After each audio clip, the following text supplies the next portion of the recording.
It's no news that the new president assumed office a week ago in Nigeria, and during his inaugural speech, he said the first subsidy is fuel gone. subsidy is actually gone, which has created a lot of panic and has increased everything for those in Nigeria, from cost of transportation to food and every other thing that you can think of. This has actually affected a lot of people. What does this mean to small business owners? What does this mean to farmers like you and I? Unfortunately, cost of production will increase. Yes, it is what it is. The cost of production is going to increase, and what this means is that the profit that you are supposed to be making, that I am supposed to be making, will drastically reduce, and this will cause a lot of people to go out of business and leave the business that they just started or that they have been on the long run. But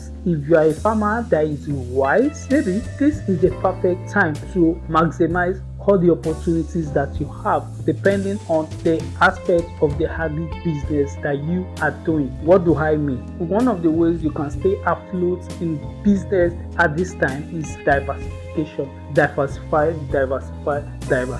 You don't just do one aspect of the agri business. There is a lot of value chain in agri business that you can explore, and this is the best time to explore it. All this English I'm speaking, how does it apply to everyday persons? Let me use fish farming as an example.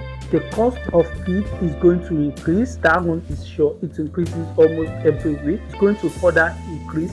Cost of fueling the generating set or even electricity cost is going to increase as well. Likewise, the labor are going to ask for more pay because the cost of feeding and the cost of buying their day-to-day item has also increased. So they are going to ask for more pay in order to sustain them, which will increase your production cost as well. And the sad reality is that the sales price is not going to increase drastically as much as the cost of production is increasing. Why is this so? Because there are a lot of individuals in the agri business. There is no controlled price of how much you are supposed to sell your produce. Some people might decide to sell at a particular price in order to pay them, while some will decide to sell at a lower price. And when everybody knows that your price is much higher than what they are buying outside, they will rather go to where the prices are cheaper, and at this rate is going to affect your business, and people that don't have foresight are actually going to leave the business of agri.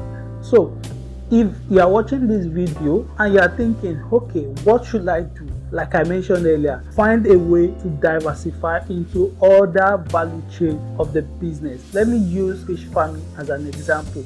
If you are into production of growing fish from juvenile or fingerlings into table size, maybe time to start growing them to melon, and even out of it smoke and try to explore the aspect of exporting your fish. If you are into poultry farming, well, now is the time to see how you can diversify in the poultry sector. How do you do this? If you are into broilers production, what you can do is look for opportunities by even owning a cold room and selling your produce, because you are going to make more selling yourself rather than giving out to marketers that want to buy.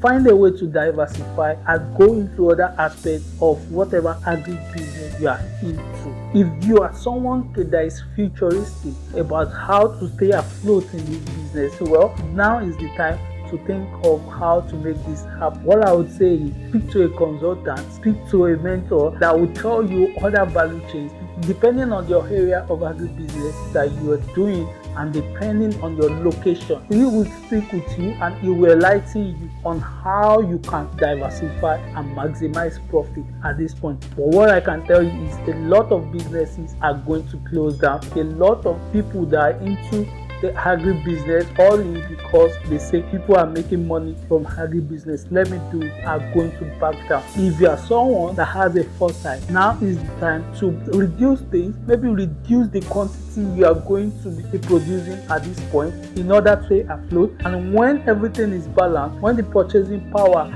has increased, when salaries has increased for buyers in the market, then increase your production. But think of minimizing your cost and think of maximizing profit. And one of the ways that you can maximize profit is by diversifying. Don't just stay doing one thing, production alone. Go into other value chain, and I'll tell you, you're going to stay afloat of every other person that is in your area, that is in your agri business. My name is Daniel. I'm a farmer and a consultant. If you find this video useful, then do well to subscribe, turn on notification so that you don't miss anything when I release a new video. Catch you in my next video.